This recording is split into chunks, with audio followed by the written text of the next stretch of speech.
I wanted to start out by talking about the media and the state of the media. And there's something that, there was one thing that provoked this. And this is apparently, according to Jack Coleman over at Newsbusters, he has a transcript, excuse me, of a conversation I was having with Mike Papantonio last week. And in it, I was talking about how the media helps cheerlead us into wars. And I was talking about Remember the Maine and the Gulf of Tonkin, and, you know, in every single case, you know, journalists were, what Papantonio says is what the journalist who clearly says, yeah, I'm going to bite my tongue and I'm going to read the prompter. And I'm going to bite my tongue and say what the folks up on the 50th floor say. And he said, what about that person's responsibility? And I said, you know, Keith Oldermann was a big cheerleader for the war, which is why he was kept on MSNBC. And Papantonio said, I know. And then Keith tweets, I am requesting an immediate retraction of your entirely false assertion that I was, quote, a big cheerleader, end quote, for the Iraq War. So let me just say to Keith Olbermann, if you're listening or watching, you're right. I was wrong. I should not have identified you as a big cheerleader for the Iraq War. You were definitely not, you know, one of those neocons or one of those right-wing wackos who was running around telling us how wonderful everything was. However, that said, in fact, here it is.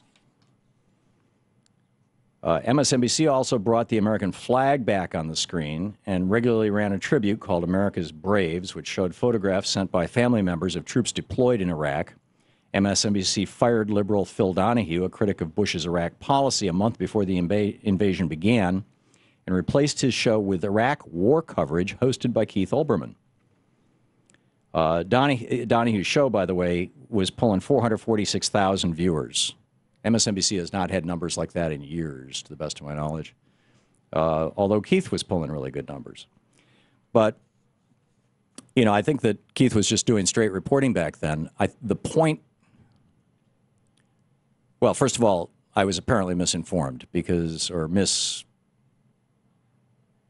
misremembering, because my recollection of the news coverage on all the networks after Phil Donahue got fired and Bill Maher got fired and the Dixie Chicks were going down in flames.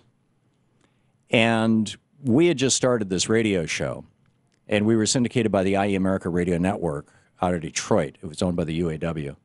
No longer exists. This was before Air America, before Ed Schultz, before there was anybody. We were the only liberal radio network nationwide in the country.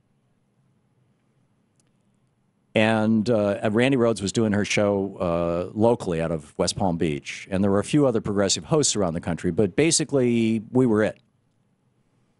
And it was me and Peter Werby and Peter B. Collins, and I think Cenk Uygur might have been on there, and Mike Malloy.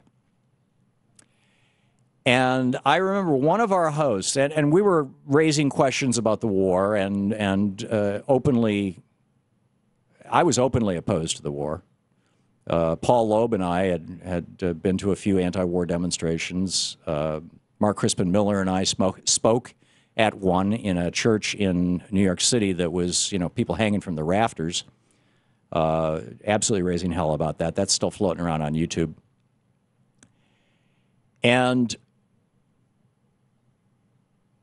I remember one of our hosts on the network, on the IE America Radio Network, went off on not just an anti-war rant, but calling the vice president and the president rat bastards and killers and liars, words that the rest of us, by and large, didn't use. And we lost 29 stations that week. It was amazing.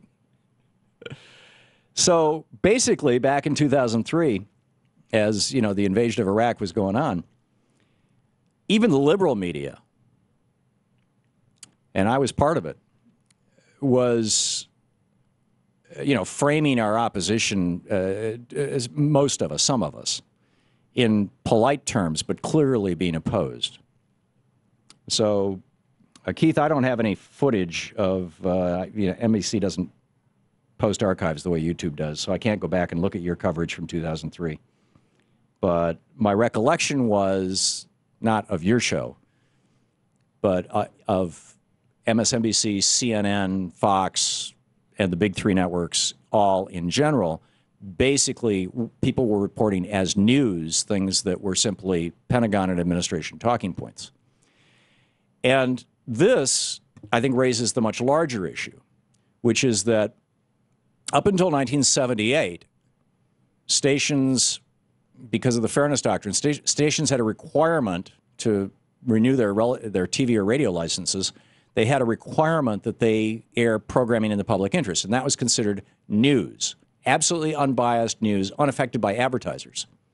I remember back in the early 70s, I was working at a radio station in Lansing, Michigan, and the policy was that if I was in the news department, that if I was caught talking to a salesperson, I'd get fired, and so would he. I mean, there was that big a firewall.